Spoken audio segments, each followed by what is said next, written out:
시편 51편은 회개시로 불려지는 시 가운데 가장 유명하고 많은 사람들이 입에 많이 읽혀진 시 중에 하나입니다.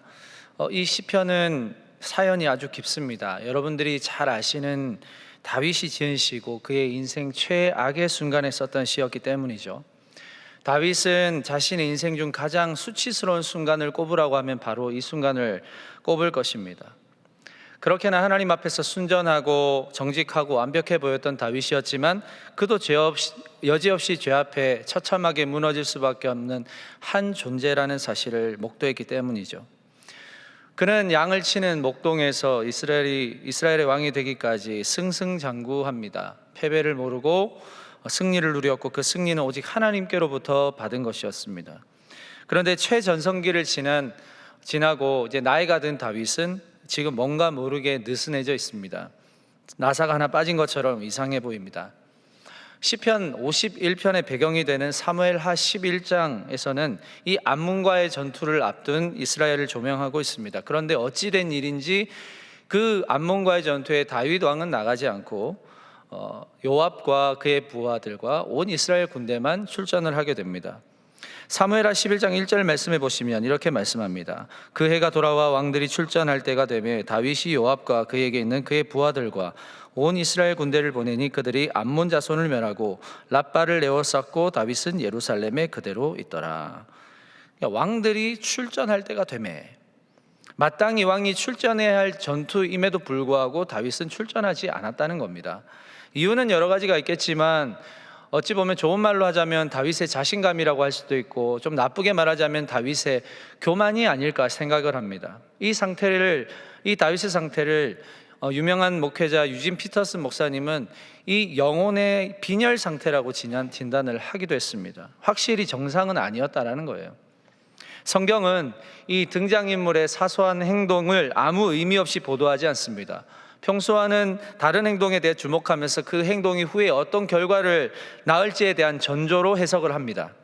다윗이 출전하지 않은 이 암몬과의 전투에서 이스라엘 군대는 암몬 자손을 멸하였고 랍바를 에워싸서 큰 승리를 눈앞에 두고 있습니다. 결과적으로 다윗이 출전을 하지 않았어도 승리할 전쟁이었다는 것이죠. 그러나 전쟁의 승리와는 상관없이 저자는 이 승리에 주목하는 것이 아니라 예루살렘에 남은 다윗의 상황을 유독 주목하는 것을 보게 됩니다. 사무엘하를 기록한 저자가 예루살렘에 남아있는 이 다윗의 행동과 그가 행동하기 시작한 시간대를 이렇게 묘사하고 있습니다. 사무엘하 11장 2절입니다. 저녁 때에 다윗이 그의 침상에서 일어나 왕궁 옥상에서 거닐다가 그곳에서 보니 한 여인이 목욕을 하는데 심히 아름다워 보이는지라. 여러분, 이 저자가 다윗이 움직이기 시작한 그 시간, 그 다윗의 행동 그리고 그의 생각까지 묘사하는 것이 보이시나요? 온 이스라엘 군대가 암몬과 전쟁을 하고 있을 때 반대편 장면에서는 다윗이 자기 침상에서 저녁쯤에나 일어납니다. 낮잠을 실컷 잤다라고 할 수가 있죠. 그리고는 자기 왕궁 옥상에서 한가롭게 거닐고 있습니다. 확실히 평소와는 대조적인 다윗의 모습을 볼 수가 있는 것입니다. 한쪽은 목숨을 바쳐서 여호와의 전쟁을 치열하게 하고 있는데 한쪽은 천하 태평의 시간을 보내고 있는 겁니다. 여러분, 저자가 왜 이렇게 대조를 해놨을까요? 이유가 있을 겁니다. 저는 이 두 상황의 대조를 넘어서서 다윗이라는 이 한 사람의 극명한 모습을 통해 과연 어떤 결과를 맞이하는지를 독자들에게 넌지시 알려주고 있다라고 생각을 합니다. 다윗은 여러분도 아시다시피 위대한 왕입니다. 하나님의 마음에 합한 사람입니다. 하나님이 참 기뻐하시는 사람입니다. 문득 사무엘하 8장을 스쳐 지나가다가 이런 소제목을 발견했습니다. 사무엘하 8장의 소제목을 이렇게 소개하고 있습니다. 다윗이 어디로 가든지 이기다. 다윗은 그야말로 승리의 대명사였습니다. 다윗과 전쟁하는 모든 나라는 패배했습니다. 그 패배한 나라의 모든 사람들은 다윗의 종이 되었습니다. 사무엘하 8장 14절에 보니까 다윗이 어디로 가든지 여호와께서 이기게 하셨더라. 정말 여러분 대단한 일 아닙니까? 이 일이 가능한 이유가 무엇인가요? 그 다음 구절에서 그럴 만한 근거가 나옵니다. 사무엘하 8장 15절을 보시면 다윗이 온 이스라엘을 다스려 다윗이 모든 백성에게 정의와 공의를 행할세. 젊었을 때 외로운 광야에서 홀로 자기 아버지의 양들을 성실하게 치고 또 자기 목숨을 바쳐서 맹수들로부터 양들을 보호하고 그러한 시간 속에서 자신의 지팡이와 막대기가 되시는 그 하나님을 묵상하고 찬양하던 모습을 우리 하나님은 기뻐하시고 결국 그를 이스라엘의 왕으로 삼으십니다. 왕이 되어서도 부한 자, 가난한 자 관계없이 하나님의 법 앞에서 모두 평등하게 공의롭게 다스리던 그 다윗의 통치력과 하나님 앞에서 그렇게나 뛰놀며 기뻐하던 순전한 예배자인 다윗을 하나님은 높여주시고 항상 승리하게 하셨다는 것이죠. 자, 그런데 이러한 다윗의 영적인 상태에 빈혈이 왔다. 다윗은 당연히 나가야 할 전쟁터에 나가지 않고 왕궁 옥상에서 유유자적하다가 넘어지지 않아도 될 그 죄에 녹출이 되어서 넘어졌다라는 겁니다. 그 죄는 무엇입니까? 바로 그 목욕하던 한 여인에게 음욕을 품은 것으로부터 본격적으로 시작을 하는 것입니다. 여러분, 우리는 여기서 죄의 점진성, 죄의 가속도에 대해서 기억을 해야 합니다. 처음에는 순간적인 정욕으로부터 시작된 이 다윗의 마음의 상태가 점차 걷잡을 수 없이 커지고 그 커지는 무게만큼이나 엄청난 가속도가 붙어서 결국은 제어할 수 없는 지경까지 이르게 하는 것이 바로 오늘 성경에서 말하는 죄라고 하는 것입니다. 마음의 욕심이 결국은 살인으로까지 커지게 되었다는 것이 이 죄가 주는 무서움이라는 겁니다. 다윗이 마음의 음욕을 품은 이 밧세바라는 여인은 잘못이 없습니다. 성경에서는 목욕을 했다고 기록을 하고 있지만 사실은 시간적인 흐름을 살펴보니까 밧세바는 목욕을 한 거라기보다는 어찌 보면 정결 예식을 행하고 있었다라고 볼 수가 있습니다. 율법에서 말하는 출혈에 대한, 피를 흘리는 것에 대한 부정함을 깨끗하게 하는 예식을 하고 있었다라는 겁니다. 사무엘하 11장 4절에 보니까 이렇게 말합니다. 다윗이 전령을 보내어 그 여자를 자기에게로 데려오게 하고 그 여자가 그 부정함을 깨끗하게 하였으므로 더불어 동침하매. 여러분, 레위기 15장에 보시면 유출병 규례가 나옵니다. 여성의 몸에서 피가 흘러내렸을 때는 7일 동안 부정했기 때문에 7일이 되는 날 깨끗한 물로 부정함을 씻어 깨끗하게 했습니다. 밧세바는 그 7일째 저녁에 하나님의 말씀에 순종해서 자신이 행해야 할 율법과 규례를 지키기 위해서 노력을 하고 있었다는 거예요. 그런데요, 여러분, 소름 돋게도 다윗은 그 모든 상황들을 다 알고 있었습니다. 사람을 보내서 그 여인이 어떠한 사람인지, 그 여인이 어떠한 상황인지, 그 여인이 부정한 상황인지 깨끗한 상황인지 다 알아봤다는 거예요. 설상가상 그 여인이 심히 아름다운 것까지 알게 되자 그는 주체할 수 없는 욕정에 휩싸이고 말았습니다. 하나님의 규례를 따르는 것 같지만 그 하나님의 규례를 자신의 정욕을 채우는 것을 위한 교묘하게 이용한 것밖에 되지 않았습니다. 하필 다윗이 간음을 저지른 밧세바라는 여인은 누굽니까? 다윗이 가장 신뢰한 용사였던 우리야 장군의 아내였습니다. 우리야 장군은 햇사람으로서 이방인의 용병이었습니다. 얼마나 용맹함과 충성심이 출중했는지 다윗의 용사 30명에 들어갈 정도로 아주 훌륭한 용사였습니다. 그런 충성된 신하에게 자신의 죄의 정당성을 확보하기 위해서 너무나도 어리석고 더러운 방법으로 결국 전쟁터 한가운데 적진 선두에 서게 해서 맞아 죽게 합니다. 한순간의 잘못된 선택으로 모두에게 상처를 남겨주는 파렴치한이 되어버립니다.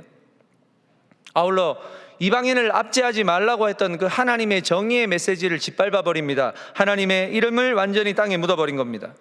어디로 가든지 여호와께서 이기게 하셨던 다윗, 모든 백성에게 정의와 공의를 행하였던 다윗, 한 번의 잘못된 판단으로 나락에 빠진 겁니다. 성경은 다윗의 죄를 딱 하나의 표현으로 고발하고 있습니다. 뭐냐면 업신여기다라는 표현입니다. 여러분, 업신여기다라는 표현이 무슨 뜻입니까? 자신감에 사로잡혀서 다른 사람을 낮게 여기거나 멸시하다라는 뜻입니다.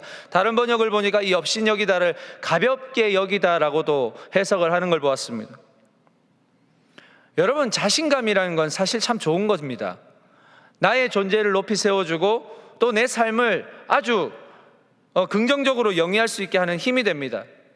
자신에게 잠재되어 있는 긍정적이고 좋은 에너지를 발산하는 데는 자신감만큼 훌륭한 것이 사실은 없지만 이 자신감을 조절하지 못하고 사로잡혀 버리면 오히려 역효과를 낳는 겁니다. 그게 발전해서 교만이 되고 자신을 망하게 하는 도구로 사용이 될 수도 있다는 것이죠.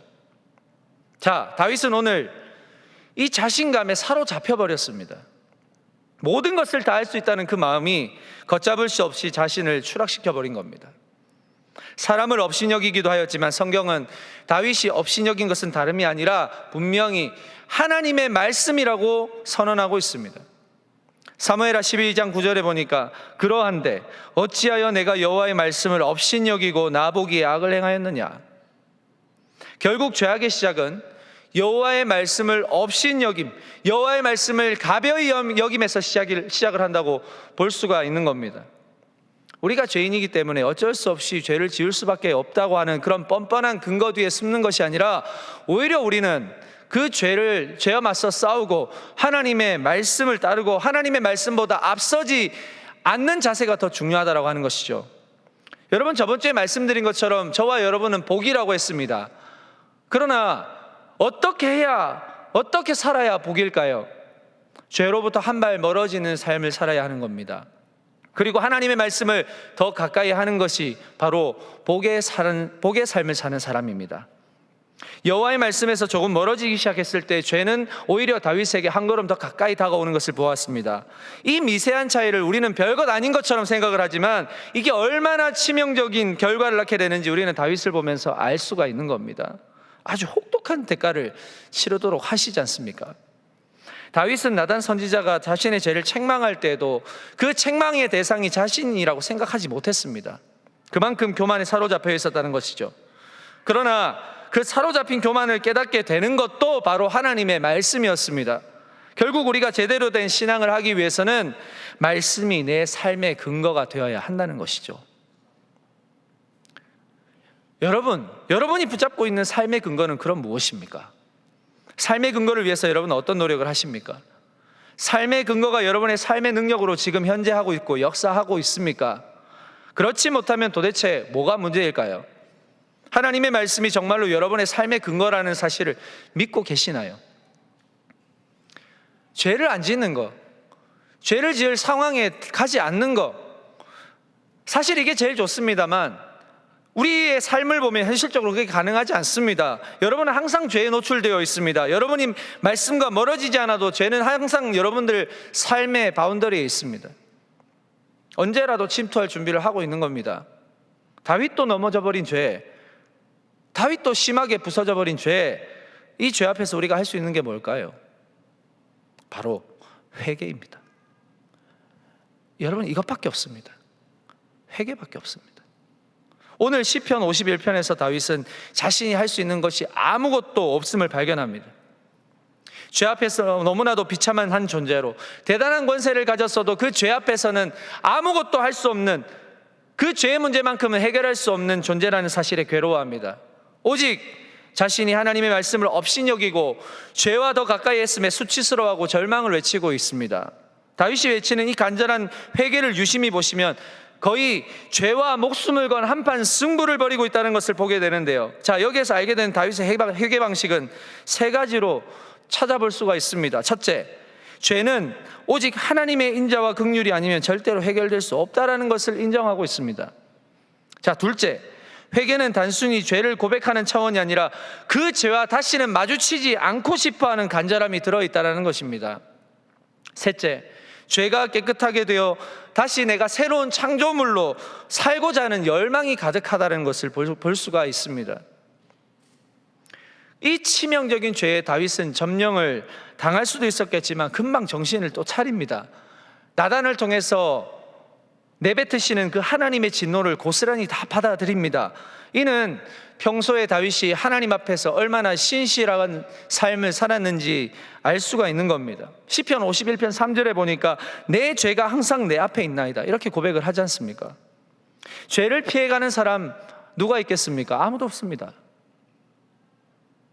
우리가 아무리 하나님 앞에서 신실하게 산다고 해도 죄는 우리의 삶에 늘 서성거리고 있습니다. 바이러스가 우리 몸에 침투하기 위해서 어느 곳을 가든지 우리 주위를 서성이는 것처럼 그 바이러스에 침투되지 않도록 늘 면역력을 높이고 잘 먹고 잘 자고 운동을 열심히 하고 잘 쉽니다. 육신의 건강을 위해서 우리는 얼마나 이렇게나 조심하고 관리를 합니다마는 결국 업무가 과중하고 스트레스를 받고 잠도 잘 못 자면 어김없이 바이러스는 우리에게 침투하여서 몸살이 나게 하고 감기가 걸리게 하고 여러 합병증을 유발하게 하지 않습니까? 여러분, 우리의 영혼도 이 죄라는 바이러스가 매번 침투하지 못하도록 죄에 철저하게 대비를 해야 합니다. 다윗처럼 한순간에 나락으로 떨어질 수 있는 만큼 죄는 너무나도 우리에게 치명적이기 때문입니다. 그러나 여러분, 이 죄를 지은 후가 더 중요합니다. 병에 걸렸을 때야 뭐 어쩔 수 없지 않습니까? 그 병에서 회복이 되는 게 더 중요하단 말이죠.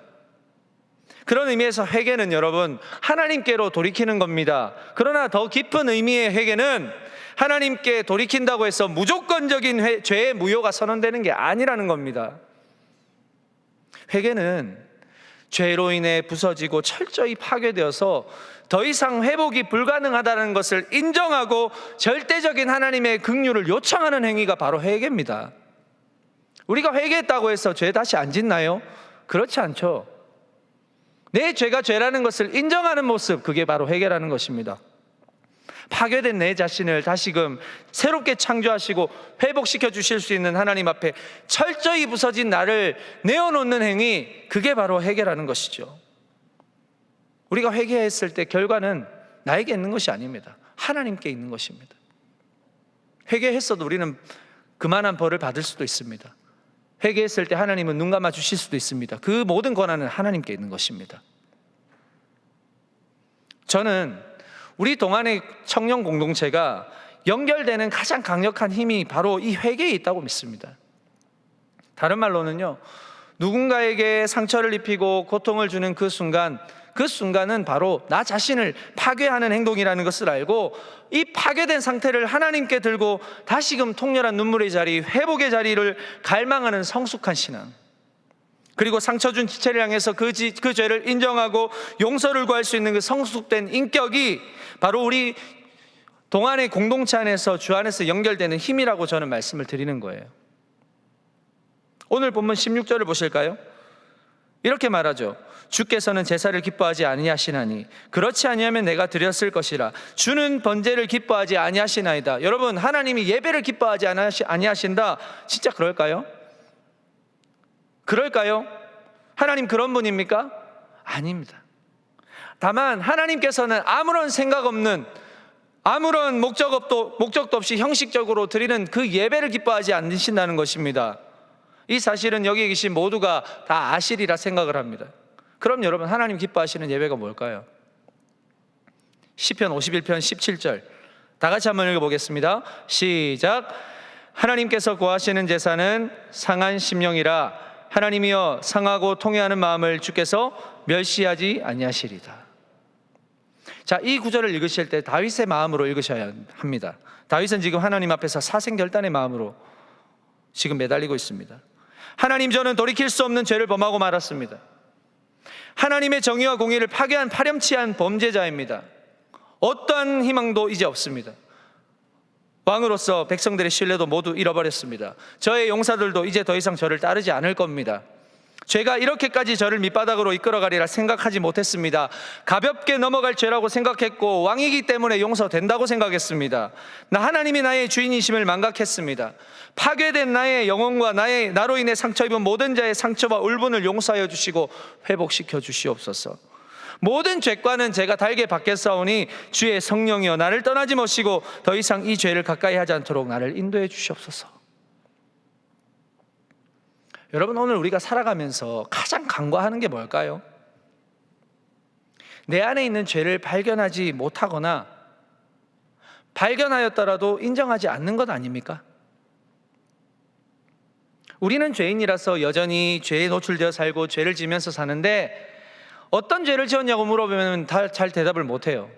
그냥 원죄. 잘 모르는 경우가 많더라고요. 당신 어떤 죄 지었어요? 하면 대답하지 못하는 경우가 많습니다. 이유가 뭘까요? 자기 기만 때문입니다. 애써 사실과 다른 사실에 대해서 합리화시키고 정당화시키는 이 자기 기만이 바로 죄가 주는 속성이기 때문에 그렇습니다. 거기에 속아 사는 거예요. 너는 죄가 없어 라고 날마다 암시하고 살아가는 거예요. 그래서 사소한 죄를, 별것 아닌 그 죄를 터부시하는 경향이 참 많습니다. 남에게 상처를 주고서도 그게 죄가 아니라고, 죄라고 잘 인정하지 않습니다. 새치혀로도 우리가 충분히 사람을 죽일 수도 있지만 그 말 한마디의 무게를 잘 인정하지 않도록 하는 게 바로 죄가 주는 자기 기만이에요. 우리는 어쩌면 지금 부서진 영혼의 상태로 살아가고 있는지도 모릅니다. 실컷 남에게 상처를 잘 주면서 그것이 죄라고 인정하지도 못하고 암시하지도 못하고 그걸 죄가 없다라고 생각하는 그런 삶을 살아가고 있는지도 모른다는 겁니다. 죄가 노출되면, 죄가 발각되면 나의 존재는 없어지고 나의 삶은 망가졌다고 생각하기 때문에 애써 꽁꽁 숨기고 사는 건지도 모르겠습니다. 그러나 오늘 다윗이 나단의 책망 앞에서 철저히 자신의 부서짐을 인정하고 하나님께 수많은 시간을 회개하는 모습을 통해서 다시금 밝은 빛을 경험하게 되는 것을 보시기 바랍니다. 우리는 언제든지 부서지고 추해지고 더러워질 수 있는 존재라는 사실을 인정해야 됩니다. 우리의 부서지고 찢겨진 영혼은 오직 하나님께서만이 새롭게 하실 수 있다는 것을 인정해야 됩니다. 그리고 하나님 앞에 나아가야 됩니다. 그래야 우리가 살거든요.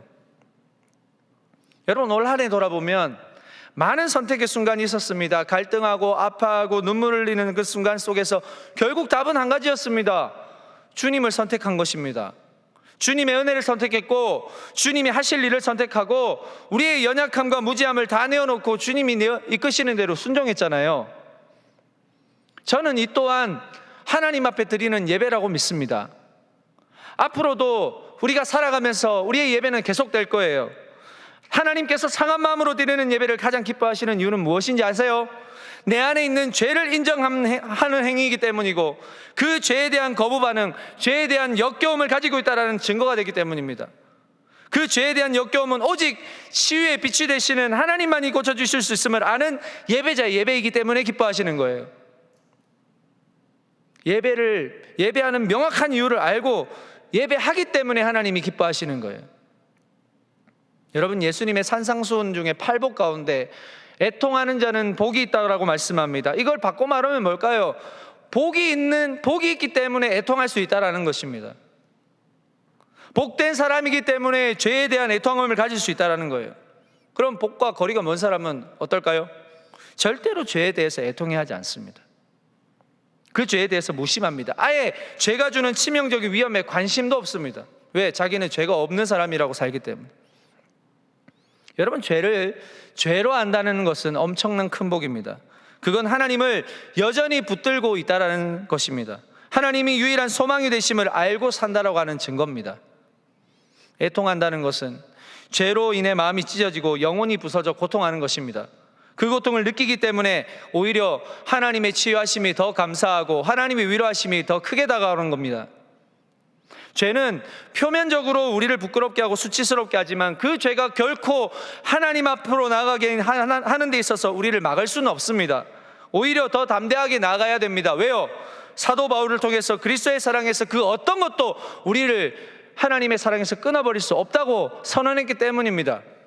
로마서 8장 35절에 내가 확신하노니 사망이나 생명이나 천사들이나 권세자들이나 현재일이나 장래일이나 능력이나 높음이나 깊음이나 다른 어떤 피조물이라도 우리를 우리 주 그리스도 예수 안에 있는 하나님의 사랑에서 끊을 수 없느니라.